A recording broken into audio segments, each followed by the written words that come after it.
بسم الله الرحمن الرحيم إن المتقين في ظلال وعيون وفواكه مما يشتهون كلوا واشربوا هنيئا بما كنتم تعملون إنا كذلك نجزي المحسنين ويل يومئذ للمكذبين كلوا وتمتعوا قليلا إنكم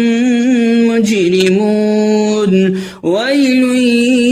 يومئذ للمكذبين وإذا قيل لهم اركعوا لا يركعون ويل يومئذ للمكذبين فبأي حديث